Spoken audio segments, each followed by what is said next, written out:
ગુજરાતમાં વીજ પોલની સમસ્યાને લઈને ખેડૂતો આંદોલન કરી રહ્યા છે। એક આંદોલન મોરબીના જેતપરમાં ચાલી રહ્યું છે અને બીજું આંદોલન કરી રહ્યા છે ખેડૂત નેતા પાલ આંબલિયા।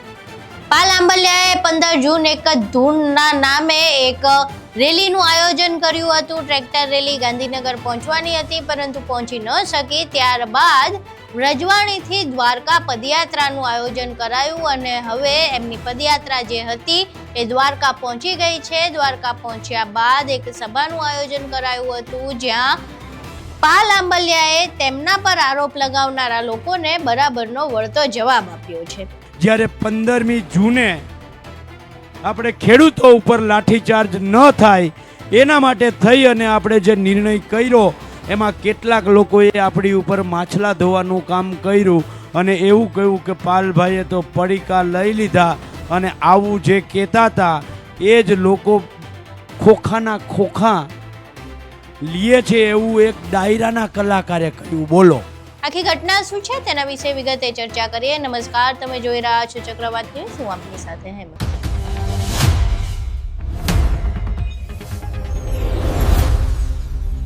ગાંધીનગરની ટ્રેક્ટર રેલી ઓગણજ સમેટાઈ ગઈ અને ત્યાં પાલ આંબલિયા પર બહુ માછલા ધોવાનો પ્રયાસ કરવામાં આવ્યો અને એવું કહેવામાં આવ્યું કે પાલ આંબલિયાનું આંદોલન અને પાલ આંબલિયા બંને આમાં નિષ્ફળ ગયા છે। જો કે આ દરમિયાન આમ આદમી પાર્ટીના અમુક કાર્યકર્તાઓ એવો પણ આરોપ લગાવ્યો કે પાલ આંબલિયાએ વહીવટ પાડી દીધો છે। જો કે આ તમામ પ્રશ્નો બાદ પણ પાલ આંબલિયાએ હાર ન માની અને તેમણે આંદોલન શરૂ રાખ્યું અને વ્રજવાણીથી લઈને દ્વારકા સુધી તેમણે પદયાત્રાનું આયોજન કર્યું હતું। પદયાત્રા હવે પૂરી થઈ ગઈ છે। દ્વારકા સમાપન સભાનું આયોજન કરવામાં આવ્યું હતું અને આ સમાપન સભામાં પાલ આંબલિયાએ તેમના પર આરોપ લગાવનારા લોકોને બરાબરનો વળતો જવાબ આપ્યો છે અને તેમણે કહ્યું છે કે જે મારા ઉપર પડીકા લેવાના આરોપ લગાવતા હતા એમના ખોખા લેવાની વાતો સામે આવી છે અને આ વાત ખુદ એક લોક કલાકાર ડાયરા કલાકારે કરી છે। એટલે જે મારા પર આરોપ લગાવતા હતા એ હવે આમાં શું કહેશે એ જ જાણે। પરંતુ જ્યારે પણ આવા કોઈ આંદોલન કરતા હોય એટલે આરોપ પ્રત્યારોપ તો થવાના, પરંતુ આપણે હાર માનવાના નથી અને જેમ આ સરકારને 2 ગણું વળતર આપવા મજબૂર થવું પડ્યું છે એમ 4 ગણું વળતર આપવા પણ મજબૂર થવું પડશે। એ સાંભળે પાલ આંબલિયા શું કહી રહ્યા છે। ખેડૂત ભાઈઓ અને અમારા સાથી પદયાત્રીઓ મિત્રો, મારે કોઈ લાંબી વાત નથી કરવી। મારે તો એટલું કહેવું છે કે આ 6 મહિનાની 8 મહિનાની લડાઈના કારણે 2 વસ્તુ થઈ। એક તો નેહુલ અમૃતિયા જેવા યુવાનો આ કિસાન સંઘર્ષ સમિતિના સેમિનારમાંથી પેદા થયા અને લડતા થયા। આ એક પરેશ કાંબરિયા હોય કે શક્તિભાઈ ગોહિલ હોય, પ્રવીણ પટોડિયા હોય કે ચેતન ગઢિયા હોય કે યશ પટેલ હોય, આવી એક લડાયક યુવાનોની ટીમ તૈયાર થઈને એનો જ ભાગ આ બેન દીકરી જે કૃષ્ણા છે એ છે। અને બીજો, આખા ગુજરાતમાં જે 70,000 80,000થી ચાલુ કરી અને 1,00,000 1.5 લાખ 2 લાખમાં જે થાંભલાઓ ઊભા થતા હતા એની જગ્યાએ આજે કંપનીવાળાઓ સામેથી ખેડૂતોને પગ પકડીને કહે છે કે 25 લાખ આપું, 50 લાખ આપું। અને સૌથી મોટી વાત, વ્રજવાણીથી નીકળ્યા એના 2 દિવસ પહેલાં હું વ્રજવાણીમાં હતો। આ જ રિલાયન્સની જે વીજ લાઈન નીકળે છે અમિતભાઈ, એ 70,000થી 2.5 લાખ રૂપિયા વધારેમાં વધારે ખેડૂતોને આપતા હતા અને માળિયા જેવું આ યાત્રાએ ક્રોસ કર્યું એ જ ખેડૂતોને ફોન આવવા લાગ્યા કે 25 લાખ તમને આપીએ છીએ, તમે યાત્રામાંથી પાછા વળી જાઓ, તમારો થાંભલો તમારા ખેતરમાં જે 70,000માં થાંભલો ઊભો થતો હતો એ થાંભલો સામે 25 લાખની ઓફર આ લોકો કરવા લાગ્યા છે। એટલે જેને જે કહેવું હોય એ કહે। જ્યારે 15મી જૂને આપણે ખેડૂતો ઉપર લાઠીચાર્જ ન થાય એના માટે થઈ અને આપણે જે નિર્ણય કર્યો એમાં કેટલાક લોકોએ આપણી ઉપર માછલા ધોવાનું કામ કર્યું અને એવું કહ્યું કે પાલભાઈએ તો પડીકા લઈ લીધા અને આવું જે કહેતા હતા એ જ લોકો ખોખાના ખોખા લીએ છે એવું એક ડાયરાના કલાકારે કહ્યું। બોલો જે માણસ આપણી ઉપર આક્ષેપ કરતા હતા એ માણસને ડાયરાના કલાકારનો બેયનો ઓડિયો વાયરલ થયો કે આ તો ખોખા માગે છે. હવે આપણે ઉપર પડીકાના આક્ષેપો કરતા હતા. એટલે લડાઈ લડીએ તો આવા આરોપ પ્રત્યારોપ બધું જ થાય. પણ હું ગુજરાતના ખેડૂતોનો આ તકે આભાર માનું છું કે એ સમયે જે તમે આખી ટીમને એક સાથ સહકાર અને સધિયારો આપ્યો, એના કારણે આ વ્રજવાણીની યાત્રા થઈ અને એના કારણે આજે સરકારે, ભલે આપણા માટે તો વિરોધનો જ પરિપત્ર છે, જે પરિપત્ર કર્યો એ આપણા માટે કોઈ ફાયદાકારક નથી, પણ પરિપત્ર કરવાની તો એને ફરજ પડી. ઓલું એક તમને ખબર હોય તો બાવાની એક વાર્તા છે. એક ભાઈ, એક સાધુ કાયમ લોટ માગવા જાય અને કોક મારા જેવો મજાકિયો માણસ છે એને કંઈ આપે નહીં. 8-10 દિવસ સુધી ઓલો કાયમ ભિક્ષામ દેહી કરીને ઊભો રહીએ અને કંઈ ના મળે. એક દિવસ ઓલાને ખીજ ચડી, નીચે જઈ અને ધૂળની ચપટી ભરી અને એને ઉમાં નાખી તો સામે એણે કહ્યું સાધુએ, તથાસ્તુ. તો ઓલાએ પૂછ્યું, અલા તું કઈ માટીનો માણસ છો? તારું આખા દિવસની માગેલી ભિક્ષામાં મેં ધૂળ નાખી અને તોય તું મને આશીર્વાદ છો? એટલે સાધુએ જવાબ આપ્યો કે આજે તારો હાથ ધૂળનો વૈરો છે તો કાલે અનાજનો વરસે. એમ આ સરકારે આજે પરિપત્ર કર્યો છે 2 ગણીનો. આવતી સમયમાં 4 ગણા વળતરનો પરિપત્ર કરાવીને રહેવું અને રહેવું. જ્યાં સુધી નહીં કરે ત્યાં સુધી લડતા રહેવું. પણ અત્યારની પરિસ્થિતિને લઈ અને એક ઝીણકી ગઈકાલે મારા ધ્યાનમાં આવેલી 2 લીટી છે એ તમારી સામે મૂકી અને મારી વાતને હું વિરામ આપીશ. લશ્કર તુમ્હારા સરદાર ભી તુમ્હારા હૈ, લશ્કર તુમ્હારા સરદાર ભી તુમ્હારા હૈ, तुम झूठ को सच लिख दो अखबार भी तुम्हारा है. सरदार तुम्हारा, लश्कर भी तुम्हारा है, तुम झूठ को सच लिख दो अखबार भी तुम्हारा है. इस दौर के फरियादी जाए तो जाए कहाँ, कानून तुम्हारा है, दरबार ही भी तुम्हारा है. इसीलिए हम कान्हा दरबार में जा रहे हैं. जय जवान, जय किसान, जय जगत. અહીં તમે પાલ આંબલિયાને સાંભળ્યા. હવે પાલ આંબલિયા બાદ લાલજી દેસાઈ પણ મેદાને આવ્યા હતા. લાલજી દેસાઈએ પણ ભાષણ આપ્યું હતું અને તેમાં તેમણે ભગતસિંહની વાત કરી હતી.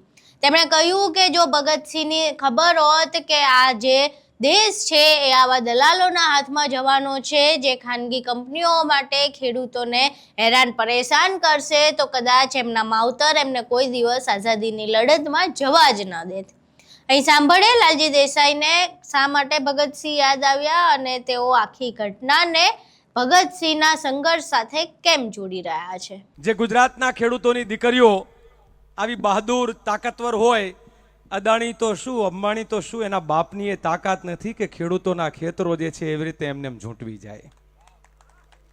આમાં પાલભાઈએ જે વાતની શરૂઆત કરી, મારે વાત ત્યાંથી કહેવી છે. ખૂબ સમય ઓછો છે એટલે ખૂબ ટૂંકમાં એટલું કહું કે પહેલા રાપર વિસ્તારના લોકોને પૂછ્યું કે તમારા ખેતરોમાં થાંભલા આવ્યા? તો કે હા, અમને એમ કે સરકારી છે.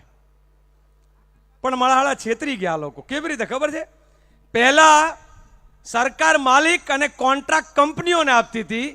હવે આ નવું જોવા મળ્યું છે આ નવા રાજમાં કે માલિક અદાણી ને અંબાણી અને એનો કોન્ટ્રાક્ટ છે એ આપણી ભારત સરકારની એક કંપની રાખે છે. એટલે હવે સરકાર કોન્ટ્રાક્ટર છે ને માલિક અદાણી ને અંબાણી છે. અને એટલા માટે આપણને એમ લાગે કે પાવર ગ્રીડ એ સરકારી છે, પણ એ ખરેખર તો કોન્ટ્રાક્ટર છે અને આપણાને બધાને છેતરવાના ધંધા કરે છે. અહીં બેઠેલા સૌરાષ્ટ્રના એક વ્યક્તિઓને મારે કહેવું છે, કચ્છથી આવેલા, કે આ લોકો કેટલી જમીન ખાઈ શકે એનો આંકડો બનાસકાંઠાથી લઈને ખાવડાના પટ્ટા ઉપર ગયા ત્યારે ખબર પડી કે આ લોકો 32 બાય 32 ચોરસ કિલોમીટર એટલે કે 1 લાખ હેક્ટર જમીન. તો મને એમ થયું, ઓ આટલું બધું. ત્યાં તો નજીકના લોકોએ કીધું કે લાલજીભાઈ આ તો 5મા ભાગનું જ છે, 20% જ છે, આનાથી જમીન વધારે. મેં કીધું કેટલી? ભારત પાકિસ્તાન બોર્ડર ઉપર 5.5 લાખ હેક્ટર જમીન એ અદાણી અંબાણી જેવી કંપનીઓને આ આપણા નરાધમ શાસકોએ વેચી મારી છે. કે જે ભારત માતા, આપણે ભારત માતા કહીને નમીએ છીએ, ધરતી માતાનો નારો બોલીએ છીએ, જે ભારત માતાને આઝાદ કરવા માટે એ ગાંધી, નહેરુ, સરદાર, સુભાષ એ 10-10 વર્ષ જેલમાં રહ્યા હોય, ભગતસિંહ, સુખદેવ અને રાજગુરુ કે જેણે ઇન્કલાબ જિંદાબાદ કહીને પોતાને ફાંસીના માંચડે હસતા મુખે ચડાવ્યા હોય, એ લોકો જ્યારે દેશની આઝાદી માટે લડ્યા ત્યારે ખબર નથી કે આ દેશ દલાલોના હાથમાં જવાનો છે અને ટુકડામાં વેચાવાનો છે. જો એ લોકોને ત્યારે ખબર હોત તો કદાચ આઝાદીની લડાઈ લડવા માટે એમના માવતર એમને ના જવા દે. એમના માવતર કે તમે કોના માટે, આ શેના માટે લડો છો? તમે જે લડીને બધું અહીંયા દેશને આઝાદ કરશો, આ જંજીરો તોડશો, એ તો કોકની ગુલામ બનીને કાર રહેવાની છે. આ ભારત માતા જે પહેલા ગોરાય અહીંયા આપણને ગુલામીમાં જકડ્યા, આજ આપણા જ રંગવાળા ચોરોએ આપણાને ગુલામીમાં જંજીરમાં જકડવાનું ચાલુ કર્યું છે. આ માત્ર એક ખેતર બચાવવાની લડાઈ નથી. આ માત્ર એક ખેતર બચાવવાની લડાઈ નથી. તમે વિચાર કરો, જામનગર બાજુ જ્યારે નીકળ્યા હોય રસ્તામાં, જામનગર થી દ્વારકા આવતા હોય ત્યારે બે બાજુ મોટી મોટી દિવાલો આવે અને આગળ મોટા મોટા બોર્ડ મારેલા હોય, પ્રવેશ પ્રતિબંધિત છે. આવા પ્રવેશ પ્રતિબંધિતના એ પાટિયા કચ્છમાં લાગશે, જામનગરમાં વધારે લાગશે, દ્વારકામાં લાગશે, ગુજરાતમાં બધે લાગશે. આ ગુજરાત આપણું અને આપણા ગુજરાતમાં આપણાને પ્રવેશની બંધી થઈ જશે. આપણી બેન દીકરીઓ નીકળી નહીં શકે, આપણા ખેતરોમાં આપણે જઈ નહીં શકીએ. ત્યાં અદાણી ને અંબાણીના થાંભલા હશે, ત્યારે આપણી દશા શું થશે? ઘણા લોકો પૂછે, જે 15 જૂને બન્યું પછી પાલભાઈના આંખમાં જ્યારે આંસુ હતા અને માઇક મેં હાથમાં લઈને કહ્યું કે પાલભાઈ, હું સમજી શકું છું, તમે હું બધા મિત્રો 6 મહિનાથી આપણે રાત દી ખેડૂતોને જગાડતા હતા, ગામો ગામ નાની નાની મિટિંગો કરી, ટ્રેક્ટર રેલીઓ કરી, સભાઓ કરી, અને જ્યારે એ ખેડૂતોને ખબર નહોતી કે કાયદો શું છે, એ કાયદો ક્યાંક જયેશભાઈ સમજાવે, અલગ અલગ લોકોએ સમજાવ્યું અને ખબર પડી કે દેશનો કાયદો તો એવું કે છે બજાર ભાવના 4 ગણા આપવા પડે. દેશનો કાયદો એવું કે છે કે કલેક્ટરે ગામમાં આવીને સુનાવણી કરવી પડે. દેશનો કાયદો તો એવું કે છે કે જ્યાં સુધી 80% ખેડૂતો સહમત ના હોય ત્યાં સુધી એ ગામની જમીન લઈ ના શકાય. આજની આ સરકાર અને ખાસ કરીને કલેક્ટરો, એસપીઓ એ બધું જ કાયદાઓને ઘોળીને પી ગયા છે અને મન ફાવે એવા હુકમો કરે છે. ત્યારે આપણે એટલા માટે નિરાશ કે નારાજ ના થવાય, એના માટેનું એક ખૂબ ટૂંકું ઉદાહરણ આપીને મારી વાતને હું પૂરી કરીશ. એક અંગ્રેજ આઝાદીના જંગ વખતે મહાત્મા ગાંધીના ઝોપડીએ રાત્રે પહોંચ્યા 9 વાગે. મહાત્મા ગાંધી સુતા હતા. એ જ્યારે 9:30 10 વાગે નહેરુની ઝૂંપડીએ પહોંચ્યા. હું ઝૂંપડી કહું છું, મહેલમાં નતા રહેતા, બધા છાપરાઓમાં જ રહેતા હતા ઝૂંપડી બનાવીને, એટલે કહું છું. અત્યારના રાજાઓ જેવું નથી. આ રાજા એટલે આપણા પેલા રાજા નહીં, આજના જે આ લૂંટારા રાજાઓની વાત કરું છું. એ નહેરુની ઝૂંપડીએ પહોંચ્યા તો નહેરુ સુતા હતા 9:30 10 વાગે. સરદાર પટેલ, હું તો ઘણી વખત સરદાર પટેલ માટે એમ કહું છું, નેતા વો દમદાર થા, નામ ઉસકા સરદાર થા. જરા એક વખત સરદાર પટેલને યાદ કરે છે. નેતા વો દમદાર થા, તમારામાં દમ નથી, નામ ઉસકા સરદાર થા અંદરથી આવવું જોઈએ. નેતા વો દમદાર થા. એવા સરદારના વંશજો છીએ આપણે લોકો સૌ. ત્યારે એ સરદાર પટેલ એ રાત્રે 11 વાગ્યા સુધી મથીને એ પણ સુતા હતા. એ પત્રકાર આગળ જાય છે, બાબા સાહેબ આંબેડકરની ઝૂંપડીએ રાતે 12 વાગે એ ટમટમ દીવે લખતા હોય છે અને કહેતા હોય કે બાબા સાહેબ, આ બધા સૂતા છે, તમે શું કરો છો? કેમ રાતે 12 વાગે જાગો છો? ત્યારે કહ્યું તું બાબા સાહેબે કે મારો સમાજ ઊંઘે છે ને એટલે મારે જાગવું પડે છે. એમ મારે પાલભાઈએ કે તમારે અહીંયા બેઠેલી હરોળ છે એને બધાએ અમારે કહેવાનું કે આજે મારો ખેડૂત હજુ એ પોતાની જાગૃતિના મુદ્દે ઊંઘમાં છે. એને ખબર નથી કે ત્યાં જે બેહાડ્યા છે ગાંધીનગરમાં એ ધારાસભ્યો નહીં, પણ આપણે 162 દલાલોને ચૂંટીને મોકલ્યા છે. આ 162 દલાલો એ ત્યાં બેઠા છે, એની આપણને ખબર નથી, એટલે આપણે હજુ ઊંઘમાં છીએ. જ્યાં સુધી આ 162 દલાલોને હાકીને કાઢીએ નહીં, જ્યાં સુધી ખેડૂતને જાગૃત ના કરીએ ત્યાં સુધી આપણને બેસવાનો કોઈ હક નથી, આપણને સુવાનો હક નથી. એટલે આ સમજણ સાથે આપ સૌને એવું કહેવા માટે આવ્યા છીએ, 1 2 3 4 5 લાઈન નહીં, ગુજરાતમાં 100 લાઈન, 1.5 લાખ થાંભલા, 58 લાખ વીઘા જમીન આ રાક્ષસી કંપનીઓ ખાઈ જવાની છે. અને એટલા માટે આજ મારું નહીં જતું હોય, તમારું જતું હશે, કાલ બીજાનું જતું હશે. આપણે સૌ મળીને લડીએ, એ જ આશા અપેક્ષા સાથે આપ સૌનો ખૂબ ખૂબ આભાર, ધન્યવાદ. જય હિન્દ સાથીઓ. અહીં તમે પાલ આંબલિયા અને લાલજી દેસાઈ બંનેને સાંભળ્યા. હવે દ્વારકા સુધી જે પહોંચવાનું હતું એ પહોંચી ગયા છે. પદયાત્રા સંપૂર્ણ થઈ ગઈ છે. દ્વારકાધીશને વાત કરવાની હતી, ત્યાં ફરિયાદ કરવાની હતી, એ કરી દીધી છે. પરંતુ હજુ સુધી સરકાર ઝૂકી નથી, ન તો જેતપરના આંદોલનથી ઝૂકી છે, ન તો આ પદયાત્રાથી ઝૂકી છે. એટલે જેતપર તો પાર્ટ 3 આંદોલનની શરૂઆત કરી દીધી છે, પરંતુ હવે પાલ આંબલિયા આ પદયાત્રા બાદ શું કરશે એ મોટો પ્રશ્ન ઊભો થઈ રહ્યો છે. હવે પાલ આંબલિયાએ આની પછી શું એની તો કોઈ વાત નથી કરી, પરંતુ લડત ચાલુ રહેશે એવું જરૂર જણાવ્યું છે. હવે આ લડતમાં આવનારા સમયમાં શું થાય છે તે જોવું રહ્યું. અહીં તમે આખો વિડીયો જોયો, પાલ આંબલિયાને પણ સાંભળ્યા, લાલજી દેસાઈને પણ સાંભળ્યા. હવે આખી ઘટનાને લઈને તમારું શું માનવું છે, બંનેના નિવેદનોને લઈને તમારું શું માનવું છે, તમારા મંતવ્યો અમને કોમેન્ટ બોક્સમાં જરૂર જણાવજો.